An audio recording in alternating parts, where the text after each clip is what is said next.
கிறிஸ்துவில் அன்பான தேவ பிள்ளைகளுக்கு கர்த்தர் ரட்சகருமாகிய இயேசு கிறிஸ்து நாமத்தில் அன்பின் வாழ்த்துக்கள். இந்த நாளிலும் 119வது சங்கீதம் 129வது வசனம், உம்முடைய சாட்சிகள் அதிசயமானவைகள், ஆகையால் என் ஆத்துமா அவைகளை கைக்கொள்ளும். அல்லேலூயா. 119:18 வாசிங்க. உமது வேதத்தில் உள்ள அதிசயங்களை நான் பார்க்கும்படிக்கு, உமது வேதத்தில் உள்ள அதிசயங்களை நான் பார்க்கும்படிக்கு என் கண்களை, சங்கீதக்காரன் 119 சங்கீதம் யார் எழுதினது? அது எஸ்ரா எழுதுனதுன்னு சொல்றாங்க. அல்லேலூயா. ஆனா தாவீது எழுதுனது கிடையாது.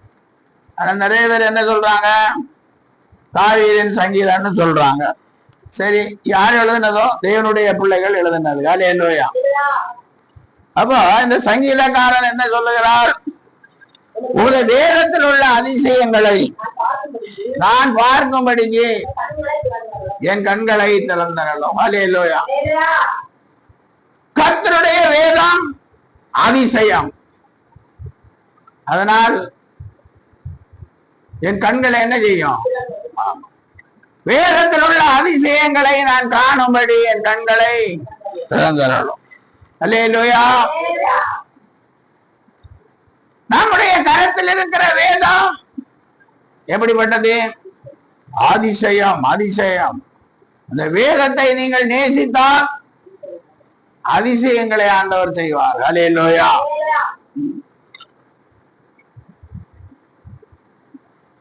பாடுகளும் கஷ்டங்களும் போராட்டங்களும் நெருக்கங்களும் தீராத வியாதிகளும் நெருக்கும் போது எல்லாரும் நினைப்பார்கள், ஆண்டவர் ஒரு அதிசயம் செய்ய மாட்டாரா? அல்லேலூயா. அப்ப இயேசு அதிசயம் செய்ய வேண்டும் என்றால் எதன் வழியாக அதிசயம் செய்வார்?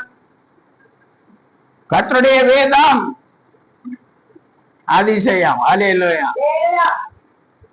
நம்முடைய கருத்தில் இருக்கிற வேதத்தை நீங்கள் நேசிக்கிறீர்களா? நம்முடைய கருத்தில் இருக்கிற வேதத்தை திறந்து வாசிக்கிறீர்களா? நம்முடைய கருத்தில் இருக்கிற வேதத்தை வாசித்து தியானிக்கிறீர்களா? அல்லேலூயா. அதனாலதான் இங்கே சங்கீதக்காரன் சொல்லுகிறார்.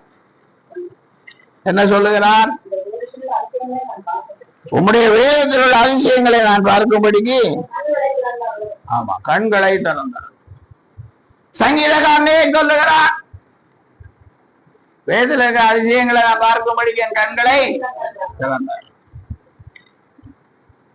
அப்ப அவருக்கு கண் எப்படி இருக்கு? அதிசயங்களை பார்க்க முடியாதபடிக்கு கண்ணு மூடி இருக்கு. அப்ப நமக்கு எப்படி இருக்குது? நமக்கு மொத்தத்திலேயே மூடிதான் இருக்கு. நமக்கு என்ன பாக்குறதுக்கு கண்ணு தெரியுது? நமக்கு அப்படி ரோட்லோடி போகும்போது ஏதாவது சினிமா போஸ்டர் நீ ஒட்டி வச்சிருந்தா பாக்குறதுக்கு மட்டும் கண் எப்படி இருக்கு? திறந்து. பைபிளை பாக்குற அளவுக்கு நம்முடைய கண் இன்னும் என்ன செய்யல? திறக்கல். ஆலயத்துக்கு வர்றதுக்கும் ஒரு உணர்வு இல்லை, வேதத்தை வாசிக்கிறதுக்கும் ஒரு உணர்வு இல்லை, உபதேசத்தை கேட்கிறதுக்கும் உணர்வு. இன்னைக்கு என்ன உபதேசம்? இந்த உபதேசத்தின் மூலம் நமக்கு என்ன ஆசீர்வாதங்கள் கிடைக்கிறது? இந்த உபதேசத்தின் மூலம் வருகிற ஆசீர்வாதத்துக்கு நாம் தகுதி உள்ளவர்களாக இருக்கிறோமா இல்ல தகுதி இல்லாதவர்களாக இருக்கிறோமா? எந்த ஒரு கரிசனையும் இல்லை. அல்லேலூயா. ஆண்டவருடைய வருகையில என்ன சொல்வார்கள் நம்முடைய ஜனங்கள்? மலைகளையும் குன்றுகளையும் பார்த்து எங்கள் மேல் விழுந்து மனுஷகுமாரனுடைய முகத்துக்கு எங்களை மறைத்துக் கொள்ளுங்கள். மனுஷகுமாரன் ரட்சகராய் இந்த உலகத்திற்கு வந்தார், பாடுகளை அனுபவித்தார், தேவ ஆட்டுக்குட்டியாய் கல்வாரி சிலுவையிலே பலியானார். 3ஆம் நாள் மரித்தோரிலிருந்து உயிரோடு இப்ப பிதாவின் வலது பாரிசத்தில் நமக்காக பரிந்து பேசுகிற தேவனாயிருக்கிறார். அல்லேலூயா. இந்த காரியங்கள் எல்லாம் கிறிஸ்தவர்களாக இருக்கிற நமக்கு தெரிகிறதா? இல்ல ஞாயிற்றுக்கிழமை ஆலயத்துக்கு போனோம். நிறைய சபைகளில ஞாயிற்றுக்கிழமை எதுக்கு ஆலயத்துக்கு போறாங்கன்னா, எவ்வளவு வருமானம் வருதுன்னு சொல்லி அதை எண்றதுக்கு போறாங்க. அப்புறம் முடிஞ்ச வரைக்கும் போதர் கூட சண்டை போடுவாங்க, இல்லைன்னா அவங்க ஒருத்தருக்கு ஒருத்தர் என்ன செய்வாங்க, சண்டை போடுவாங்க. அதுக்குதான் நிறைய சபையில எல்லாம் போயிட்டு இருக்கிறாங்க. இதெல்லாம் பாவம். இப்படி பாவம் செய்கிறவர்களை கர்த்தர் கண்டிப்பார். அல்லேலூயா. ஆலயத்தை ஆண்டவர் என்ன சொல்லுகிறார்? ஜெப வீடு என்று சொல்லுகிறார். என்னுடைய வீடு எல்லா ஜனங்களுக்கும் ஜெப வீடு எனப்படும் என்று சொல்லுகிறார். ஆலயத்துல போனா பயபக்தியா இருக்கணும், நல்ல ஜெபம் பண்ணணும். அல்லேலூயா. அங்க எல்லாம் பெரிய பதவி வேணும்னு எல்லாம் ஒருத்தரும் ஆசைப்படக்கூடாது. அல்லேலூயா. யூதாஸ் ஆசைப்பட்டான் பதவிக்கு, கடைசியில் ஆண்டவரை காட்டி கொடுத்தான். ஆண்டவரை காட்டி கொடுத்தான். அப்புறம் குற்றமில்லாத ரத்தத்தை காட்டி கொடுத்தேனே என்று சொல்லி 4 கொண்டு குடல் வெடித்து செத்தானா. தூக்கு போடுற யாருக்கும் குடல் வெடிக்காது, கழுத்து தான் என்ன செய்யும், அறுந்து போகும், அதுல சாவாங்க. ஆனா வித்தியாசமா செத்துருக்கிறான் பாருங்க. ஆலயத்துக்கு போய் ஜெபிக்கிறத விட்டுட்டு மற்ற காரியங்களில ஈடுபட்டு சண்டை போடுறவங்களுக்கு கடைசியில இப்படிதான் ஏதாவது ஒரு தண்டனை கிடைக்கும். அல்லேலூயா. அதை மறந்து போகக்கூடாது. இயேசு கிறிஸ்துவும் கூட பாருங்க, ஆலயத்துக்கு போன போது அங்க வியாபாரம் பண்ணுகிறவர்களை எல்லாம் பார்த்து பக்தி வைராக்கியம் கொண்டு என்ன பண்ணாரு, கயறினால் ஒரு சாட்டையை உண்டு பண்ணி எல்லாரையும் அடித்தார். அல்லேலூயா. யோவான் எழுதின சுவிசேஷத்துல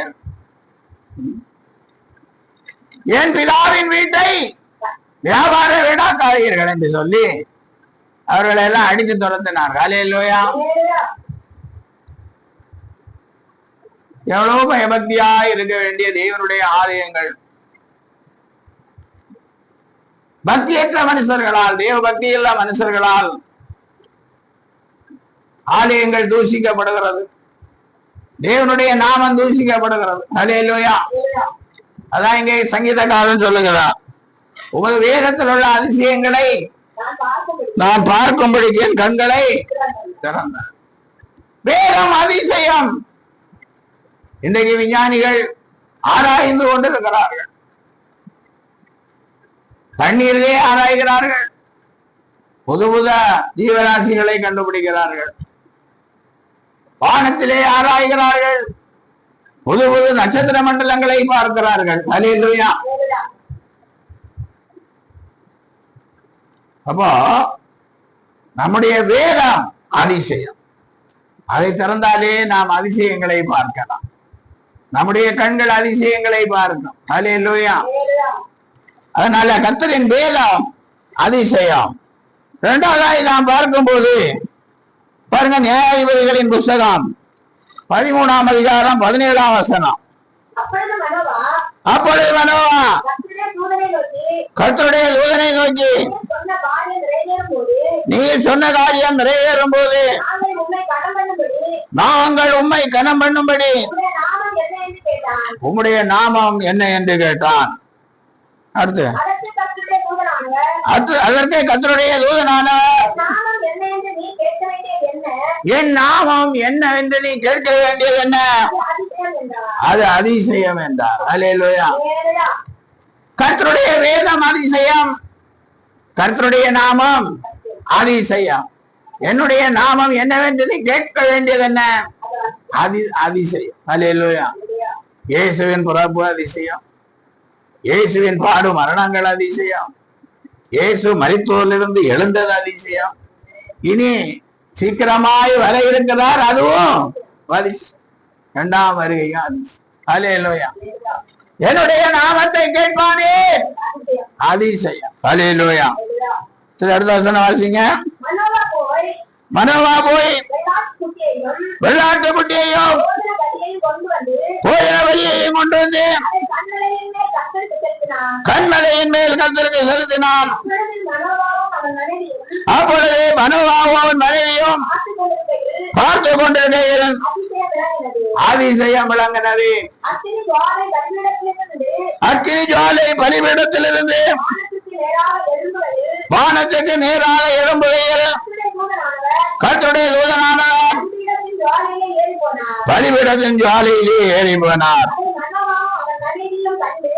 அதை மனோவாவும் அவன் மனைவியும் கண்டு தலையிலே முகங்குப்புற விழுந்தார்கள். ஹல்லேலூயா. இங்கே மலடியாயிருந்த மனோவாவின் மனைவிக்கு தேவதூதன் தரிசனமாக உனக்கு ஒரு குழந்தை பிறக்கும் என்று சொல்லுகிறார். அதனால நீ இப்படி இப்படி எல்லாம் நடக்க வேண்டும் என்று சொல்லுகிறார். ஹல்லேலூயா. அப்போ கர்த்தருடைய தூதனானவர் மனோவை நோக்கி, நீ என்னை இருக்க சொன்னாலும் நான் உன் உணவை சாப்பிட மாட்டேன்னு சொல்றார். அதனாலதான் சொல்றார். அப்பொழுது மனோவா கர்த்தருடைய தூதனை நோக்கி, நீ சொன்ன காரியம் நிறைவேறும் போது, மறுபடியா இருக்கிற என் மனைவி குழந்தை வரும்போது நாங்கள் உம்மை கனம் பண்ணும்படி உம்முடைய நாமம். ஆமா. ஹல்லேலூயா. எவ்வளவு பேர் மறுபடியா இருக்கிறார்கள், எவ்வளவு பேர் விஞ்ஞான முறையிலே குழந்தையை பெற்றுக் கொள்ளுகிறார்கள். ஹல்லேலூயா. ஒரு சுமார் 30 வருடங்களுக்கு 30 வருடங்கள் சுமார் ஒரு வீட்டுக்கு பிரேயருக்கு போனோம். அது புதுசா அவர் ஊழியத்துக்கு வந்திருந்தார் அந்த மனுஷன். அப்ப அவர் மனைவிக்கு டாக்டர்கள் எல்லாம் சொன்னாங்களாம், உங்களுக்கு கர்ப்பப்பையே இல்லை, அதனால எந்த விதத்திலும் குழந்தை பெறுவதற்கு வாய்ப்பே இல்லை அப்படி. ஹல்லேலூயா. அவர்கள் இயேசுவை அறியாத ஒரு பாரம்பரியத்திலே வந்தவர்கள். எப்படியோ ஆண்டுடைய இரக்கத்தினாலே இவர் ஆலயத்திற்கு போக கர்த்தர் உதவி செய்தார். அவர்கள் ஜெபித்தார்கள். பாருங்க, அந்த சகோதரி சொல்லுது, எனக்கு கர்ப்பப்பையே இல்லைன்னு எல்லா டாக்டர்களும் சொன்னாங்க, இப்ப எனக்கு 3 குழந்தை பிறந்திருக்கு அப்படியே. ஹல்லேலூயா. எத்தனை குழந்தை பிறந்திருக்கு? 3 குழந்தை. அதுக்கப்புறம் இந்த அதிசயங்களை எல்லாம் கண்டதுக்கு அப்புறம் தான் அவங்க ஆண்டவருக்கு ஊழியம் செய்ய தங்களை அர்ப்பணித்தார். இதே மாதிரி எவ்வளவோ அதிசயங்கள் நடந்து கொண்டது. இதை உபதேசங்களாகவும் பத்திரிகை வாயிலாகவும் நாம் சொல்லி கொண்டுதான் இருக்கிறோம். ஆனா நம்ம என்ன நினைக்கிறது, அவங்களுக்கு நடக்கும், எனக்கு அது ஒண்ணு நடக்காது. ஏன் நடக்காது? அவங்களுக்கு நடக்கும், இவங்களுக்கு நடக்காது. இப்படி எல்லாம் நீங்க பேசி கொண்டிருக்க கூடாது. ஹல்லேலூயா. கர்த்தர் நல்லவர், அவர் கிருபை என்றும் உள்ளது. அவர் நல்ல தெய்வம். அவர் நல்ல தெய்வம். நம்முடைய தெய்வம் நல்ல தெய்வம். அவர் கிருபை என்றும் உள்ளது. ஹல்லேலூயா. அவருடைய இரக்கம் என்றும் உள்ளது. அவருடைய தயவு என்றும் உள்ளது. அதனால அவங்களுக்கு நடக்க எனக்கு நடக்காதெல்லாம் சொல்லக்கூடாது. அப்புறம் தேவனுடைய கோபத்துக்கு தான் ஆளாகுவீங்க. ஹல்லேலூயா. நீங்கள் எல்லாரும் அவருடைய பிள்ளைகள் தான். அவர் உங்களுக்கு உதவி செய்ய காத்து கொண்டிருக்கிறார். ஹல்லேலூயா. இப்போ கர்த்தருடைய நாமம் என்னது? அதிசயம். எங்க மனோவா சொல்லுகிறார், நீ சொன்ன காரியம் நடக்கும் போது, மறுபடியா இருக்கிற என் மனைவிக்கு குழந்தை பிறக்கும் போது நான் என்ன செய்ய வேண்டும்? உண்மை கனம் பண்ணணுமே. பாருங்க, எவ்வளவு வருஷத்துக்கு முன்னே உண்மை கனம் பண்ண வேண்டும் என்று சொல்லி உம்முடைய நாமம் என்ன என்று கேட்கிறான். உம்முடைய நாமத்தை சொல்லி. ஹல்லேலூயா. அப்பதான் தேவதூதன் சொல்லுகிறார், என்னுடைய நாமத்தை கேட்பானே அதிசயம் அதிசயம். ஹல்லேலூயா. அவன் கண்மலையிலே பலியிடுகிறான். அங்க என்ன நடக்கிறது? பலிபீடம் எரிந்து பரலோக ராஜ்யத்துக்கு அக்கினி எழும்புகிறது. தேவதூதன் அந்த அக்னியில ஏறி போறான். ஹல்லேலூயா, ஹல்லேலூயா. அங்கே அதிசயம் விளங்கினது. அவருடைய நாமம் அதிசயம் என்றது எங்கே விளங்கினது? ஹல்லேலூயா. அதான் சங்கீதம் 136 சொல்லப்பட்டிருக்கிறது. ஒருவராய் பெரிய அதிசயங்களை செய்கிறவரை துதியுங்கள், அவர் கிருபை என்றும் உள்ளது. ஹல்லேலூயா. ஒருவராய் பெரிய அதிசயங்களை செய்கிற தேவன், ஒன்றானமை தேவனாய் இயேசு அதிசயங்களை செய்கிற தேவன். அதனால நாம் என்ன செய்யக்கூடாது? அதிசய தேவனை ஒருபோதும் மறந்து போகக்கூடாது. ஹல்லேலூயா. கிறிஸ்துவுக்குள் அன்பான தேவ பிள்ளைகளே, இயேசுவின் கர்த்தருடைய வேதம் அதிசயம், கர்த்தருடைய நாமம் அதிசயம். அதை நீங்கள் எப்போதும் மறந்து போகக்கூடாது. பாருங்க, எரேமியா 32 அதிகாரம் 17 வசனத்திலே, கர்த்தராகிய ஆண்டவரே, இதோ தேவனுடைய மகாபலத்தினாலும் நீட்டப்பட்ட உம்முடைய பயத்தினாலும் வானத்தையும் பூமியை உண்டாக்கினீர். உம்மாலே செய்யக்கூடாத அதிசயமான காரியம் ஒன்றுமில்லை. ஹல்லேலூயா. ஆண்டவர் வானத்தை ஞானளவாய் நிர்மாணித்தார் என்று சொல்லப்பட்டிருக்கிறது. தண்ணீரை எல்லாம் கைப்பிடியாய் அளந்தார் என்று சொல்லப்பட்டிருக்கிறது. பூமியின் தூளை மரக்காலில் அடக்கினவர் நம்முடைய தேவன். பர்வதங்களை தராசாலும் மலைகளை துலாக்கோலாலும் நிறுத்தவர் நம்முடைய தேவன். ஹல்லேலூயா. அவர் எப்படிப்பட்டவர்? அதிசயமானவர். ஹல்லேலூயா. அதனால இயேசு அதிசயமானவர். இயேசு அதிசயமானவர் என்றால், கர்த்தருடைய வேதம் அதிசயம் என்றால், நமக்கு அதிசயங்களை செய்ய அவர் காத்துக் கொண்டிருக்கிறார். ஹல்லேலூயா. மூன்றாவதாய் பார்க்கும் போது 119, 129 வாசித்தது, கர்த்தரின் சாட்சிகள் அதிசயமாயிருக்கிறது. ஹல்லேலூயா. கர்த்தருடைய சாட்சிகள் எப்படி இருக்குது? அதிசயமாயிருக்கிறது. கர்த்தருடைய சாட்சிகள் அதிசயம். இயேசு அதிசயம். ஹல்லேலூயா. இயேசு எவ்வளவு அதிசயங்களை இந்த ஊழியம் செய்த நாட்களில் செஞ்சிருக்கிறார்கள். ஹல்லேலூயா. பாருங்க, மத்தேயு எழுதின சுவிசேஷம் 14 அதிகாரம் 15 வசனத்தில் நான் வாசிக்கும் போது, சாயங்காலம் ஆன போது அவருடைய சீசர்கள் அவரிடத்தில் வந்து, இது அனாதரமான இடம், நேரமும் ஆயிற்று, ஜனங்கள் கிராமங்களுக்கு போய் தங்களுக்கு போஜன பதார்த்தங்களை கொள்ளும்படி அவர்களை அனுப்பிவிட வேண்டும் என்றார்கள். இயேசு அவர்களை நோக்கி, அவர்கள் போக வேண்டியதில்லை, நீங்களே அவர்களுக்கு போஜனம் கொடுங்கள் என்றார். அதற்கு அவர்கள், இங்கே எங்களிடத்தில் 5 அப்பமும் 2 மீன்களே அல்லாமல் வேறு ஒன்றுமில்லை என்றார்கள். ஹல்லேலூயா.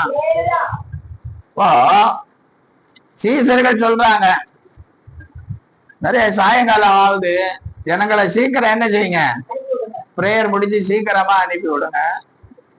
அவங்க கிராமங்களில போய், அவங்க ஊர்களில போய் என்ன செய்யட்டு, ஆமா, அவங்க ஆகாரத்தை ஆயத்தப்படுத்தி சாப்பிட்டு. ஆனா இயேசு சொல்லுகிறார், இல்ல அப்படி எல்லாம் கிடையாது, நீங்க தான் அவர்களுக்கு என்ன செய்யணும், சாப்பாடு.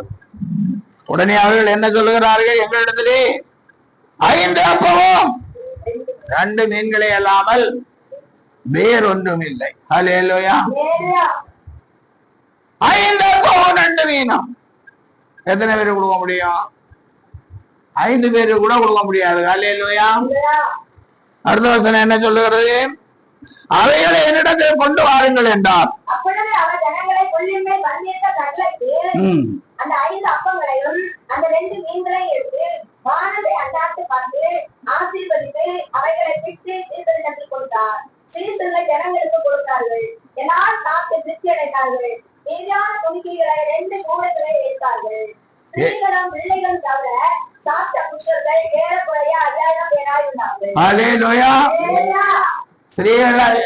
ஸ்ரீகள் தான் அதிகம் பேர் வருவாங்க ஆராதனைக்கு. ஹல்லேலூயா. இயேசு கிறிஸ்துவின் காலத்திலேயே சீசர்கள் தான் அதிகம் பேர் வந்திருக்கிறாங்க. ஆனா சீசர்களும் பிள்ளைகளும் தவிர 5000 புருஷர்கள் சாப்பிடும்படியாய் 5 அப்பத்தையும் 2 மீனையும் ஆண்டவர் ஆசீர்வதித்து கொடுத்தார். ஹல்லேலூயா. திரும்ப எவ்வளவு கிடைச்சது? 12 கூட. அதனால இயேசு என்னுடைய நாமத்தை கேட்பானே அது அதிசயம்.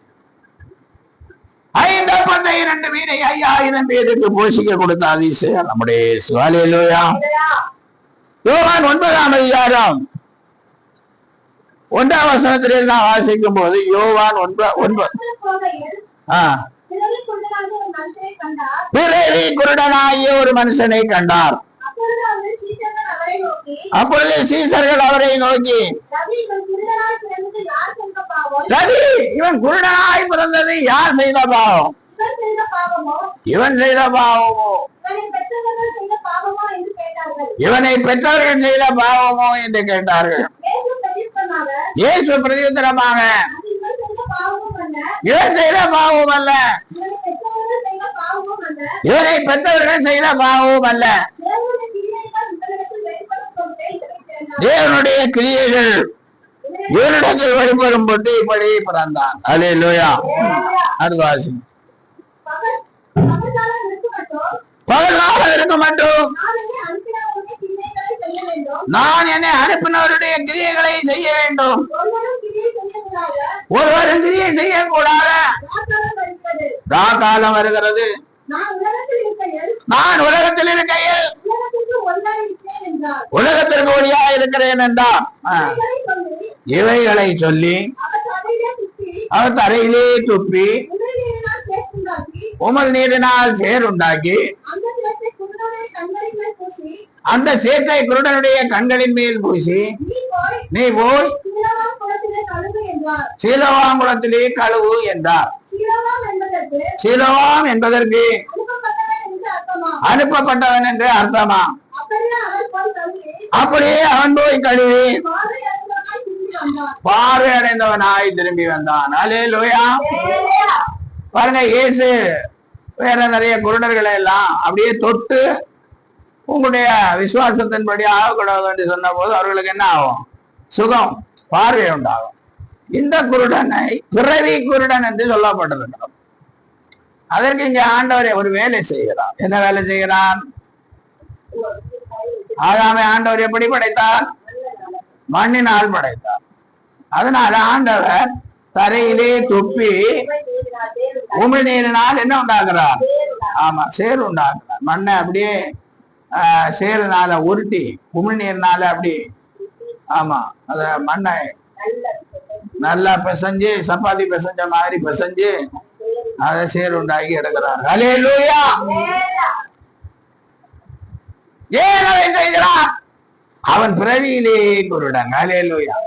அவனுக்கு பிறவியிலே கண் இல்லாத குருடன். அவன்கிட்ட என்ன இல்ல? கண்ணே இல்லை. இப்போ மண்ணினாலே ஆதாமை உண்டாக்குன தேவன் இப்ப இங்க மண்ணினாலே என்ன உண்டாக்குறார்? சேர் உண்டாக்குகிறார். அந்த சேற்றினாலே அவனுக்கு என்ன செய்கிறார்? கண்ணை உண்டாக்குறார். ஹல்லேலூயா. ஹல்லேலூயா. நம்முடைய தேவன் நேற்றும் இன்றும் என்றும் இன்றைக்கும் அதிசயங்களை செய்ய அவர் வல்லவராயிருக்கு. அதனாலதான் கண்ணை உண்டாக்கி அங்க வச்சுட்டு அவங்கிட்ட சொல்றார், நீ சீலோவாம் குளத்துல போய் என்ன செய். ஒருவேளை நம்ம நினைக்கலாம், இவனை 4 பேர் தூக்கி கொண்டு போய் அந்த குளத்துல கழுவ வச்சு வைக்கான்னு. ஹல்லேலூயா. இல்ல, அவன் ஆண்டவருடைய வார்த்தைக்கு கீழ்ப்படுகிறானா என்று பார். இப்பொழுது அவன் என்ன செய்ய வேண்டும்? ஆண்டவருடைய வார்த்தைக்கு கீழ்ப்படுகிறான். அவன் அப்படியே எவ்வளவு நேரம் எடுத்தானா என்ன தெரியல, அவன் அதை சிக்கவ ஊனி ஊனி போய் குளத்துல போய் கழுவுனான். பார்வையடைந்தவனா திரும்ப வந்தான். ஹல்லேலூயா. கீழ்ப்படுதல் மிக அவசியம். சிறிய மனுஷனோ பெரிய மனுஷனோ ஏழையோ பணக்காரனோ யாரா இருந்தாலும் அவர்களுக்கு என்ன தேவைப்படுகிறது? கீழ்ப்படிதல் அவசியம். அல்லேலூயா. கீழ்ப்படி இல்லைன்னா ஆசீர்வாதங்களை பெற்றுக்கொள்ளும். அப்படியா இயேசு அதிசயங்களை செய்கிற தேவன். அல்லேலூயா. பாருங்க, மார்க் எழுதின சுவிசேஷம் 3ஆம் அதிகாரம் 1ஆம் வசனத்திலே வாசிங்க. மார்க் 3ஆம் அதிகாரம். மறுபடியும் அவர் ஜெபாலயத்திலே பிரவேசித்தார். சோம்பின கையை உடைய ஒரு மனுஷன் இருந்தான். ஓய்வு நாளில் அவனை சுத்தமாக்கினால். ஆமா ஆமா, இயேசு ஆலயத்துல எல்லாம் போனா அங்கே அற்புதங்களை செய்கிறார். அதனால அன்னைக்கு இருந்த ஜனங்கள் ஓய்வு நாள்ல இவர் ஏதாவது செய்தார் என்று சொன்னா என்ன செய்யலாம்? குற்றம் கண்டுபிடிக்கலாம், இவருக்கு ஏதாவது தண்டனை கொடுக்கலாம் அப்படின்னு யோசித்து கொண்டிருக்கிறாங்க. அல்லேலூயா. அப்பொழுது அவர் சோம்பின கையுடைய மனுஷனை பார்த்து எழுந்து நடுவே நில் என்று சொல்லி அவர்களை பார்த்து ஓய்வு நாட்களில் நன்மை செய்வதோ தீமை செய்வதோ ஜீவனை காப்பதோ அழிப்பதோ ஏது நியாயம் என்றார். அதற்கு அவர்கள் பேசாமல் இருந்தார்கள். அவருடைய கடிதத்தை நிமித்தம் அவர் விசனப்பட்டு கோபத்துடனே சுற்றில இருந்தவர்களை பார்த்து அந்த மனுஷனை நோக்கி உன் கையை நீட்டு என்றார். அவன் நீட்டினான். அவன் கை மறுகை போல் சத்தம். இயேசு எவ்வளவோ அற்புதங்களை அதிசயங்களை எல்லாம் செய்திருக்கிறார். ஆனால் இவனுக்கு கை எப்படிப்பட்ட கை? சூம்பி போன கை. அப்ப அவனுக்கு விரல எல்லாம் கிடையாது. அல்லேலூயா. ஆனால் ஆண்டவர் சுற்றிலும் இருந்தவர்களை எல்லாம் பார்த்து கோபத்துடனே அவனுக்கு கையை என்ன செய்ய சொன்னார்? நீட்டு என்றார். அவன் கையை நீட்டினான். மாறுகை போல அவன் கை சொஸ்தமாய். அல்லேலூயா. கிறிஸ்தவ அன்பான பிள்ளைகளே, ஆண்டவருடைய இயேசு கிறிஸ்துவினுடைய வார்த்தைக்கு நாம் கீழ்ப்படியும் போது அற்புதம் நடக்கும். அல்லேலூயா. அதனால நாம் வார்த்தைகளுக்கு இயேசு நாமத்திற்கு கீழ்ப்படுகிற பிள்ளைகளா இருக்க வேண்டும். அதான் அவருடைய நாமத்தை கேட்பானே அதிசயம். இயேசு என்றாலே அதிசயம். கர்த்தருடைய வேதம் அதிசயம். அடுத்து நாம் பார்க்கும் போது பாருங்க, கர்த்தருடைய சாட்சிகள் அதிசயம். சங்கீதம் 119 129 சொல்லப்பட்டிருக்கிறது. உம்முடைய சாட்சிகள் அதிசயமானவைகள், ஆகையால் என் ஆத்துமா அவைகளை கை கொள்ளும். ஆண்டவருடைய சாட்சிகள். அல்லேலூயா. ஆண்டவர் தம்முடைய பிள்ளைகளை குறித்து சாட்சி சொல்லுகிறார். அல்லேலூயா. அந்த சாட்சிகள் எப்படிப்பட்ட சாட்சிகளாக இருக்கிறது? அதிசயம் அதிசயம். ஆண்டவருடைய சாட்சிகள் அதிசயம். அப்ப ஆண்டவருடைய சாட்சிகள் யாரு? ஆண்டவருடைய பிள்ளைகள் தான் சாட்சிகள். அல்லேலூயா. ஆண்டவருடைய தீர்க்கதரிசிகள் தான் ஆண்டவருடைய சாட்சிகள். ஆண்டவருடைய ஊழியக்காரர்கள் தான் ஆண்டவருடைய சாட்சிகள். பாருங்க, 1 ராஜாக்களின் புஸ்தகம் 17ஆம் அதிகாரம் 16ஆம் வசனத்திலே எலியா ஒரு வார்த்தையை சொல்லுகிறார். கர்த்தர் எலியாவை கொண்டு சொன்ன வார்த்தையின்படியே பானையிலே மா செலவழிந்து போவதில்லை, கலசத்தில் எண்ணெய் குறைந்து போவதில்லை. அல்லேலூயா. சாரிவாத்தூருக்கு சென்ற எலியா அங்கே விரவு பொறுக்கி கொண்டிருந்த விதவையை பார்த்து கொஞ்சம் தண்ணீர் எடுத்து வா அப்படின்னு சொல்லுகிறார். அல்லேலூயா. அப்ப அந்த அம்மா தண்ணி எடுக்க கிளம்பும் போது ஒரு சின்ன அடையும் செய்து எடுத்து வான்னு சொல்லுகிறார். அல்லேலூயா. அப்ப அந்த அம்மா தன்னுடைய ஸ்டோரியை சொல்லுது, கதையை சொல்லுது. என்ன கதை? ஒருபடி மாவும் கொஞ்சம் எண்ணெயும் தான் இருக்குது.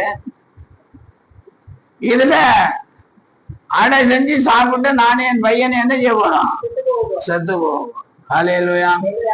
அவர் சொல்லுகிறார், முதலாவது எனக்கு ஒண்ணு செஞ்சு எடுத்து வா. உன் பானையில மாவும் குறையாது, கலசத்துல எண்ணெயும். அந்த சாரிபாத் ஒரு விதவை கீழ்ப்படிந்தாள். எலியாவுக்கு ஒரு அடையை செஞ்சு கொண்டு கொடுத்தாள், தண்ணீரையும் கொடுத்தாள். பாருங்க, அந்த பஞ்சகாலம் முழுவதும் அவள் வீட்டாரும் இந்த தீர்க்கதரிசியும் சாப்பிடும்படிக்கு பானையிலிருந்து மாவு வந்து கொண்டே இருக்கிறது, எண்ணெய் கலசலத்திலிருந்து எண்ணெய் வந்து கொண்டே இருக்கிறது. ஹல்லேலூயா. கர்த்தருடைய சாட்சிகள் அதிசயம். கர்த்தருடைய பிள்ளைகளால் கூட என்ன செய்ய முடியும்? அதிசயங்களை செய்ய முடியும். அடுத்து பாருங்க, 2 ராஜாக்களின் புஸ்தகம் 3ஆம் அதிகாரம் 15ஆம் வசனம். இப்பொழுதும் ஒரு சுரமண்டல வாத்தியத்தை என்னிடத்தில் கொண்டு வாருங்கள் என்றான். சுரமண்டல வாத்தியக்காரன் வந்து கர்த்தருடைய கவரம் அவன் மேல் இறங்கி அவன் கர்த்தர் உரைக்கிறது என்னவென்றால், இந்த பள்ளத்தாக்கிலே எங்கும் வாய்க்கால்களை வெட்டுங்கள், நீங்கள் காற்றையும் காண மாட்டீர்கள், மழையையும் காண மாட்டீர்கள். ஆனாலும் நீங்களும் உங்கள் ஆடு மாடுகளும் உங்கள் மிருக ஜீவன்களும் குடிக்கும்படிக்கு இந்த பள்ளத்தாக்கு தண்ணீரால். ஹல்லேலூயா. இது எலிசாவின் நாட்களில் நடந்த ஒரு சம்பவம். யுத்தத்துக்கு போன ராஜாவும் அவருடைய ஆட்களும் மற்றவர்களும் எல்லாரும் தண்ணி இல்லாம என்ன செய்ய போறாங்க? சாகர ஒரு சூழ்நிலை. அப்ப எலிசாவினிடத்தில் கேட்ட போதுதான் அவர் இந்த காரியத்தை செய்கிறார். ஹல்லேலூயா. காற்றும் இல்லை, மழையும் இல்லை. ஒருவேளை நம்ம என்ன நினைப்போம்? அவர் ஊழியக்காரர் சொன்னதுனால என்ன செய்யும்? மழை பெய்யும் அப்படின்னு நினைப்போம். ஆனா காற்றும் இல்லை, மழையும் இல்லை, பள்ளத்தாக்கெல்லாம் என்ன ஆயிடுச்சு? தண்ணீரால் நிரம்பும். கர்த்தருடைய சாட்சிகள் அதிசயம். கர்த்தருடைய சாட்சிகள் அதிசயம். பாருங்க, இயேசு கிறிஸ்துவின் காலத்திற்கு பின் நடந்த ஒரு சம்பவம் பாருங்க. அப்போஸ்தலர் 3ஆம் அதிகாரம் 1ஆம் வசனத்திலிருந்து படிங்க. ஜெபவேளையாகிய 9ஆம் மணி நேரத்திலே பேதுருவும் யோவானும் தேவாலயத்திற்கு போனார்கள். அப்பொழுது தாயின் வயிற்றிலிருந்து சப்பானியாய் பிறந்த ஒரு மனுஷனை சுமந்து கொண்டு வந்தார்கள். தேவாலயத்திலே பிரவேசிக்கிறவர்களிடத்தில் பிச்சை கேட்கும்படி நாடோறு அவனை அலங்கார வாசல் எனப்பட்ட தேவாலய வாசல் அண்டையிலே வைப்பார்கள். இதான் பாருங்க, பிறக்கும் போதே எப்படி பிறந்தான்? சப்பானியாய் பிறந்தான். அதனால இவனை தேவாலயத்திலே அலங்கார வாசல் என்னப்பட்ட இடத்திலே நாடோறும், அந்த நாட்டில் எங்க எல்லாம் தேவாலயம் இருக்கோ அங்க எல்லாம் கொண்டு வைப்பார். ஹல்லேலூயா. சரி, தேவாலயத்திலே பிரவேசிக்க போகிற பேதுருவையும் யோவானையும் பேதுருவும் யோவானும் தேவாலயத்துக்கு போகும்போது அவர்களை பார்த்து பிச்சை கேட்டான். ஐயா சாமி, ஊழியக்காரரே, எனக்கு என்ன செய்யுங்க? பிச்சை போடுங்க அப்படி. பேதுரு என்ன சொல்றாரு பாருங்க. அவரை உற்று பார்த்து எங்களை நோக்கி பார் என்றார்கள்.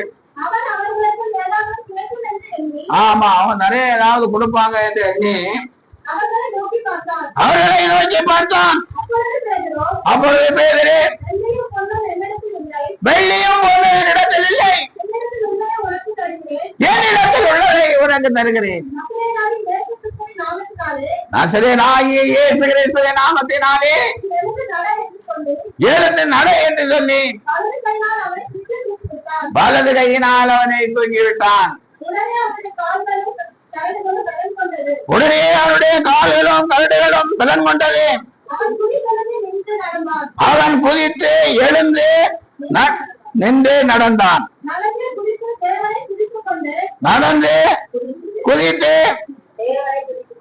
தேவனை துதித்துக் கொண்டு அவர்களுடனே கூட தேவாலயத்துக்குள்ளே பிரவேசித்தான். ஹல்லேலூயா. அவன் பிச்சை கேட்கிறதற்கு தேவாலயத்திலே அலங்கார வாசல்லே கொண்டாட வைப்பார்கள். இப்போவும் நிறைய ஆலய வாசல்லையும் மற்ற இடங்களிலே எல்லாம் பிச்சை எடுக்கிறவர்கள் இருப்பார்கள். ஹல்லேலூயா. அவர்கள் பிச்சை கேட்பார்கள். அதே மாதிரி இவன் அந்த காலத்திலேயும் பேதுருவின் காலத்திலே என்ன செய்தான்? பிச்சை கேட்டான். ஹல்லேலூயா. பிச்சை கேட்டது என்ன நடந்தது? எங்களை உற்றுப்பார். அவன் ஏதாவது இன்னும் நிறைய கிடைக்கும் சொல்லி என்ன பார்த்தான்? உற்றுப்பார். உடனே அவர்கள் என்ன சொன்னார்கள்? வெள்ளியும் பொண்ணும் ஊழியக்காரனுடைய நிலைமை எப்படி இருக்கு? வெள்ளியும் இல்ல பொண்ணும் இல்லை, எங்க பாக்கெட் எப்படி இருக்கிறது? காலியா இருக்கிறது. இன்றைக்கு ஏதாவது ஊழியக்காரன் என்னிடத்துல காசு பணம் இல்லை என்ன மற்றவர்கள் என்ன செய்வாங்க? கேலியும் கிண்டலும் பேசுவார்கள். ஹல்லேலூயா. அதனாலதான் இன்றைக்கு ஊழியக்காரர்கள் பாக்கெட்ல எல்லாம் பெரிய பெரிய நோட்டா வச்சுட்டு பெரிய பெரிய கார்ல எல்லாம் போறாங்க. ஹல்லேலூயா. ஆனால் பேதுருவின் காலத்திலே பேதுரு சொல்லுகிறார், வெள்ளியும் பொண்ணு என்னிடத்தில் இல்லை, என்னிடத்தில் இருக்கிறதை உனக்கு தருகிறேன் என்று சொல்லி நசரேயனாகிய இயேசு கிறிஸ்து நாமத்தினாலே நீ எழுந்து நட என்று சொல்லி வலது கையினால் அவனை தூக்கி விட்டான். ஹல்லேலூயா. அங்க என்ன நடந்தது? அங்கே அதிசயம் நடந்தது. வலதினால் அவனை பிடித்து தூக்கி விட்டான். உடனே அவருடைய கால்களும் கைகளும் அவன் குதித்தெழுந்து நின்று நடந்து குதித்து தேவனை துதித்துக் கொண்டு அவர்களுடனே கூட தேவாலயத்துக்குள் பிரவேசித்தான். ஹல்லேலூயா. அப்ப கர்த்தருடைய சாட்சிகளும் அதிசயம். தேவனுடைய பிள்ளைகள் அதிசயங்களை செய்கிறவர்களாய் இருக்கிறார். இயேசு கிறிஸ்து நேற்றும் இன்றும் என்றும் மாறாதவர். இன்றைக்கு தேவனுடைய பிள்ளைகளிடத்தில் ஜெபம் பண்ண போனா போகும்போதே நினைச்சிட்டு போவாங்க. நடக்குமா நடக்குமா நடக்காது? இவர் செஞ்சா நடக்குமா நடக்கும்? ஹல்லேலூயா. அப்படி இருந்தா எங்க நடக்கும்? அவிசுவாசியா இருந்தா எப்படி நடக்கும்? விசுவாசியா இருக்கணும். ஹல்லேலூயா. விசுவாசிதான் எல்லாம் நடக்கும். ஹல்லேலூயா. அடுத்தபடியாய் பார்க்கும்போது யோபின் புத்தகம் 5ஆம் அதிகாரம் 9ஆம் வசனம். ஆராய்ந்து முடியாத பெரிய காரியங்களையும் எண்ணி முடியாத அதிசயங்களையும் அவர் செய்கிறார். ஹல்லேலூயா. இயேசு ஆராய்ந்து முடியாத பெரிய காரியங்களையும் எண்ணி முடியாத அதிசயங்களையும் செய்கிறார். ஹல்லேலூயா. ஆராய்ந்து முடியாத பெரிய காரியங்களையும் எண்ணி முடியாத அதிசயங்களையும் அவர் செய்கிறார். ஹல்லேலூயா. எவ்வளவு அதிசயங்களை ஆண்டவர் செய்து கொண்டிருக்கிறார். ஹல்லேலூயா. இந்த உலகம் பெரிய உலகம். இந்தியா போல் எத்தனையோ நாடுகள் இருக்கிற உலகம். ஹல்லேலூயா. ஆனா தேவன் எல்லா இடத்திலும் அதிசயங்களை செய்து கொண்டிருக்கிறார். ஹல்லேலூயா. அவர் அதிசய தேவன். பாருங்க, சங்கீதம் 106ஆம் சங்கீதம் 21ஆம் வசனம். எகிப்திலே பெரிய கிரியைகளையும் காமின் தேசத்திலே அதிசயங்களையும் சிறந்த சமுத்திர தண்டையிலே பயங்கரமானவைகளை செய்தவராகிய தங்கள் இரட்சகரான தேவனை மறந்தார்கள். ஹல்லேலூயா. இன்றைக்கு தேவனுடைய பிள்ளைகளுக்கு வேதத்தை வாசித்தாதானே வேதத்திலே இருக்கிற அதிசயங்கள் தெரியும். அதனாலதான் சங்கீதக்காரன் சொல்லும் போது உங்களுடைய வேதத்தில் உள்ள அதிசயங்களை நான் பார்க்கும்படி என் கண்களை திறந்தரலும் என்று சொல்லுவார். இங்கே ஜனங்கள் எழுத்திலே பெரிய கிரியைகளையும் காமின் தேசத்திலே அதிசயங்களையும் செய்த எழுத்திலே பெரிய கிரியைகளையும் காமின் தேசத்திலே அதிசயங்களையும் சிவந்த சமுத்திர தண்டையிலே பயங்கரமானவர்களையும் செய்தவராகிய ஆமா அது இஸ்ரேல் ஜனங்களுக்கு தேவன் எவ்வளவோ அற்புதங்களை அதிசயங்களை எல்லாம் செய்தார். ஆனா அந்த ஜனங்கள் என்ன பண்ணாங்க? அவங்க மறந்தாங்க. நம்ம மறந்தோமா? மறக்கலையா? நம்ம அதை விட மோசமானவங்க. ஹல்லேலூயா. ஆமா, நமக்கு எவ்வளவுதான் அதிசயங்கள் ஆண்டவர் சொன்னாலும் ஒண்ணும் மனதுல நிக்கிறது இல்லை. நம்ம எதையோ எதிர்பார்த்து கொண்டிருக்கிறோம். ஹல்லேலூயா. அந்த எதையோ எதிர்பார்ப்புக்கு மேலாக செய்வதற்கு தேவன் நல்லவராகவும் வல்லவராகவும் இருக்கிறார். ஆனால் நன்றியர்கள் உள்ளவர்களாக இருங்கள். தேவ சமாதானம் உங்கள் இதயங்களில். கர்த்தர் செய்தத கொஞ்சம் செய்தாலும் சரி, பெருசா செய்தாலும் நன்றி அறிதல் உள்ளவர்களாக இருக்க வேண்டும். ஹல்லேலூயா. பாருங்க, சில காரியங்களை நான் வாசிக்கலாம். சங்கீதம் 105:26 இருந்து வாசிங்க பார்க்கலாம். நம்முடைய தாசனாகிய மோசேயும் தாம் தெரிந்து கொண்ட ஆரோனை அனுப்பினார். இவர்கள் அவர்களுக்குள் அவருடைய அடையாளங்களையும் காமின் தேசத்திலே அற்புதங்களையும் செய்தார்கள். அவர் இருளை அனுப்பி அந்தகாரத்தை உண்டாக்கினார். அவருடைய வார்த்தைகளை எதிர்ப்பாரில்லை. அவருடைய தண்ணீர்களை இரத்தமாக மாற்றி பாருங்க, இருளை அனுப்பி அந்தகாரத்தை உண்டாக்கினார். அவருடைய தண்ணீர்களை இரத்தமாக மாற்றி மச்சங்களை சாதம் பண்ணினார். தண்ணீர் எல்லாம் என்ன ஆயிடுச்சு? மோசேனுடைய கையில இருந்த கோலை தண்ணீர்ல தொட்ட போது என்ன ஆயிடுச்சு? தண்ணி எல்லாம் ரத்தமா மாறி போச்சு. ஹல்லேலூயா. ஆனா இஸ்ரேல் ஜனங்கள் இருந்த அவங்க பாத்திரத்திலயோ அவங்க இருந்த இடத்துலயோ தண்ணி எப்படி ஆகல? ரத்தமா மாறல, நல்லா இருந்தது. அடுத்து பாருங்க 30வது வசனம்.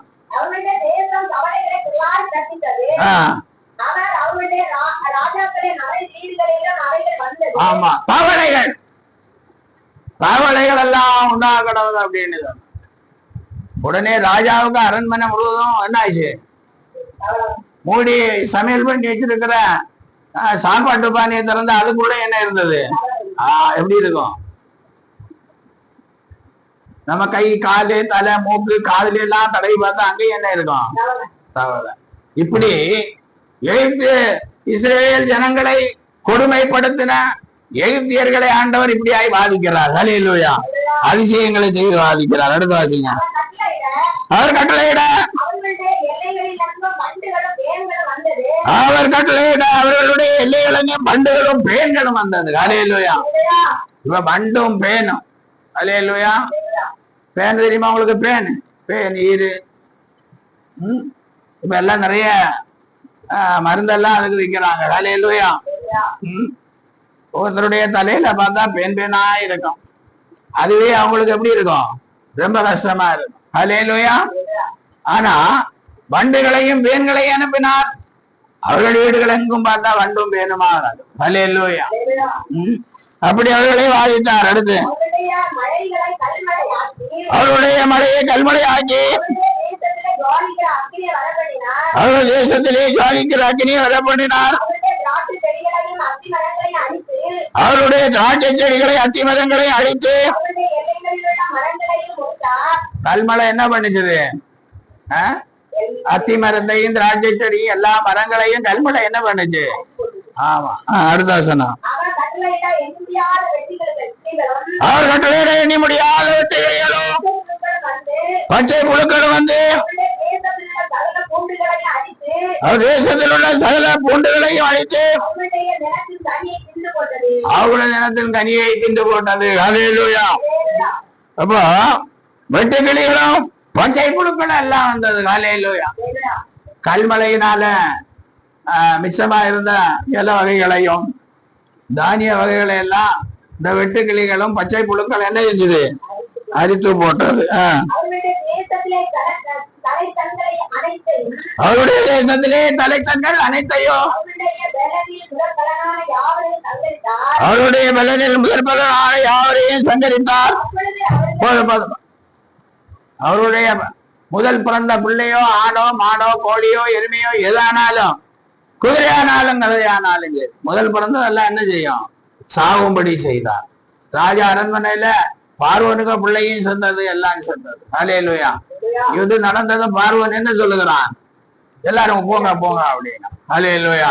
உடனே ஆண்டவர் இஸ்ரேல் ஜனங்களுக்கு ஒரு ஐடியா கொடுக்குறாரு. அவங்கள்ட்ட எல்லாம் நகையும் துணிமணி என்னெல்லாம் வேணுமோ கேட்டு வாங்கிங்க அப்படின்னு. அல்லேலூயா. பாருங்க, அப்பொழுது அவர்கள் வெளியோடும் பொன்னோடு புறப்பட பண்ணினார். கோத்திரங்களில் இஸ்ரேல் கோத்திரங்களில் பலவீனப்பட்டவன் ஒருவர் இருந்ததில்லை. எகிப்தியர் அவர்களுக்கு பயந்ததினால் அவர்கள் புறப்பட்ட போது மகிழ்ந்தார்கள். அல்லேலூயா. உனக்கு வெள்ளி நகை வேணுமா, தங்க நகை வேணுமா, துணி வேணுமா, என்ன வேணுமோ கொடுத்தார்கள். அல்லேலூயா. அப்ப பாருங்க, அதான் ஓங்கிய பயத்தோடும் பலத்த கரத்தோடும் ஆண்டவர் அவர்கள் என்ன செய்கிறார்? எல்லாம் பணக்காரர்களாக்கி அனுப்புகிறார், அதிசயம் செய்கிறார். அல்லேலூயா. பாருங்க, எகிப்திலே அவர்களை செங்கல் செய்ய வைத்தான். அவர்கள் பிள்ளைகளை கொண்டு போடும்படி மருத்துவச்சிகளை கட்டளையிடுகிறான். மருத்துவச்சிகள் பிள்ளைகளை கொண்டு போடவில்லை. வந்து கேட்கிறான், ஏன் நீங்க அது எபிரேய ஸ்திரீகள் நம்ம பலசாலிகள், நான் அங்க போறதுக்கு முன்னே அவங்களுக்கு என்ன செய்யறது? குழந்தை தானாகி பிறந்துடுது அப்படின்னு. அப்புறம் சொல்றான், அப்படின்னா எல்லா குழந்தைகளையும் நீங்க ஆற்றிலே என்ன செய்யணும்? இப்படி எல்லாம் கொடுமைப்படுத்தினவன் என்னுடைய தேசம் இன்றைக்கு பாழான தேசமாச்சு. கர்த்தர் அதிசயங்களை செய்தார். அல்லேலூயா. அந்த ஜனங்கள் என்ன பண்ணுகிறார்கள்? எகிப்தியர் அவர்களுக்கு இன்னும் பெரிய வேற ஏதாவது செஞ்சா எல்லாரும் சென்று போயிடுவோம்னு சொல்லி பயந்தார்கள். அவர்கள் புறப்பட்ட போது மகிழ்ந்தார்கள். அவர் மேகத்தை மறைவுக்காக விரித்து இரவு வெளிச்சமாக்குவதற்காக அக்னியை தந்தார். கேட்டார்கள். அவர் காடைகளை வர பண்ணினார். வான அப்பத்தினாலும் அவர்களை திருப்தியாக்கினார். கண்மலையை திறந்தார். தண்ணீர்கள் புறப்பட்டு வறண்ட வெளிகளில் ஆகாய் ஓடுது. அல்லேலூயா. அக்னி ஸ்தம்பம், மேக ஸ்தம்பம், அப்புறம் வானத்தின் அப்பமாகிய மன்னாவை கொடுத்தார், எல்லாம் கொடுத்தார். இதெல்லாம் பார்த்து கொண்டு இருந்தவங்க இப்ப என்ன பண்ணாங்க? தேவனுடைய அதிசயங்களை மறந்தார்கள்.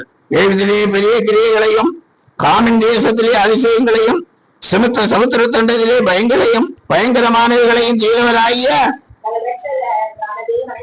தங்கள் இரட்சகராகிய தேவனை மறந்தார்கள். அல்லேலூயா. கர்த்தர் அதிசயங்களை செய்கிற தேவன், எண்ணி முடியாத அதிசயம். இன்னும் வேதம் முழுக்க பார்த்தா எவ்வளவோ அதிசயங்கள். அல்லேலூயா. அதிசயம் அதிசயம் அதிசயம். அப்ப இயேசு எனக்கும் அதிசயம் செய்ய வல்லவர் என்று நாம் என்ன செய்யணும்? விசுவாசிக்கணும். தேவனுடைய வார்த்தையை விசுவாசிக்கணும், வேதத்தை வாசிக்கணும், வேதத்தை தியானிக்கணும். ஆண்டவரே எனக்கு ஒரு அதிசயம் செய்யணும்னு சொல்லி ஜெபிக்கணும். அல்லேலூயா. அப்படி நாம் செஞ்சோம் என்று சொன்னால் நிச்சயமாக கர்த்தர் அற்புதங்களை செய்வார். அல்லேலூயா. அதான் மீகா 7:15 சொல்லும் போது இப்படியாய் சொல்லப்பட்டிருக்கிறது, நீங்கள் எகிப்து தேசத்திலிருந்து புறப்பட்ட நாளில் நடந்தது போலவே உங்களை அதிசயங்களை காண பண்ணுவேன். அல்லேலூயா. எகிப்து தேசத்துல இருந்து புறப்பட்ட நாளில் அதிசயங்களை காண பண்ணது போல நமக்கு என்ன செய்வாராம்? என்னைக்கு? இன்றைக்கும். அல்லேலூயா. அன்னை எகிப்தியருக்கு செஞ்சாருன்னு மாத்திரமல்ல, இன்று நமக்கும் செய்யறதுக்கு தேவன் நல்லவராய் இருக்கிறார். நீ எகிப்து தேசத்திலிருந்து புறப்பட்ட நாளில் நடந்தது போலவே உன்னை அதிசயங்களை ஆன பண்ணுவேன். அல்லேலூயா. அல்லேலூயா. கர்த்தருடைய வார்த்தைகளுக்காய் கர்த்தரை ஸ்தோத்திரிப்போம். நீ அதிசய தெய்வம், என்ன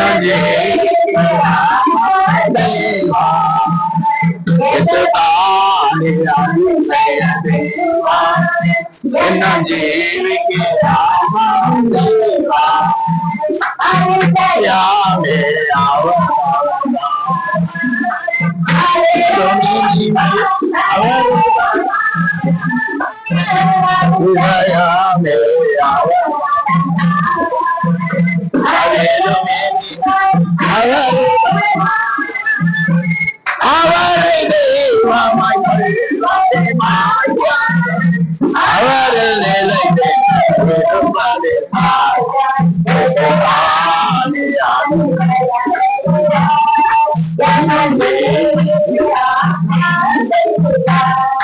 இயேசுதானே அதிசய தெய்வம். இன்னும் ஜீவிக்கிறார், நம் தெய்வம். அல்லேலூயா. அதிசயங்களை செய்கிற இயேசு என்று ஜீவிக்கிறார். நான் ஜெபம் பண்ணோம். எங்களை அதிகமாய் நேசிக்கிற பரலோகத்தின் தெய்வமே இயேசுவே, நீர் அதிசய தெய்வம். இன்றும் அதிசயங்களை செய்கிற தேவனாய் ஜீவிக்கிறீர் என்ற செய்தியை கேட்டோம். ஆண்டவரே, உம்முடைய வேதம் அதிசயம். நீங்கள் அதிசயமான தெய்வம். உம்முடைய சாட்சிகள் அதிசயங்களை செய்கிறவர்களாயிருக்கிறார்கள்.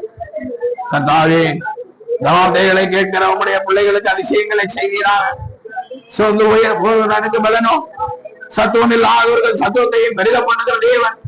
சோர்ந்து இருக்கிற உம்முடைய பிள்ளைகள் அதிசயங்களை கண்டு நல்ல ஒரு சாட்சிகளாய் எழுப்பி நிற்க கர்த்தர் உதவி செய்வீராக.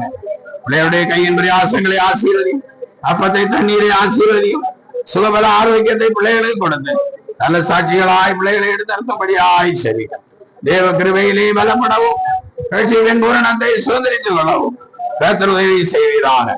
கர்த்தர் பெரிய காரியங்களை செய்தார் என்று உங்களுடைய ஜனங்களை பார்த்து போன ஜாதிகள் சொல்லும்படியான அதிசயங்களை செய்யும் ஆண்டவரே. பிள்ளைகள் அற்புதங்களை காணும்படி செய்கிறார். கர்த்தர் செய்த உபகாரங்களை பிள்ளைகள் மறந்து கொள்ளாதபடி கர்த்தர் இவைகளை செய்தார் என்று தினமும் அறிக்கையிட்டு ஒரு நல்ல சாட்சிகளாய் எழும்ப மேலும் ஆசீர்வாதங்களை சுதந்திரித்துக் கொள்ள கர்த்தர் உதவி செய்வீரார். இயேசு நாமத்தில் ஆசீர்வதித்து ஜெபிக்கிறேன் நல்ல பிதாவே.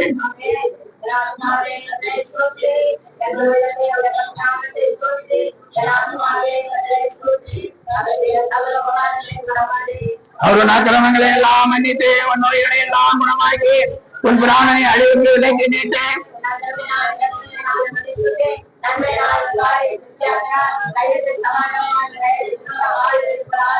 ஒடுக்கப்படுகிற யாவருக்கும் கர்த்தர் நீதியையும் நியாயத்தையும் செய்கிறார். அல்லேலூயா. நம்முடைய கர்த்தராகிய இயேசு கிறிஸ்துவினுடைய கிருபையும் பிதாவாகிய தேவனுடைய அன்பும் பரிசுத்த ஆவியானுடைய ஐக்கியமும் நடத்தலும் அபிஷேகமும் ஆசீர்வாதமும் வார்த்தையை கேட்ட பிள்ளைகளோடும் சகல பரிசுத்தாங்களோடும் நித்திய ஜீவன் ஊழியத்தோடும் என்றென்றைக்குமாயிருப்பதாக. ஆமென். நாட்டிலே நான் வாசம் செய்வேன்.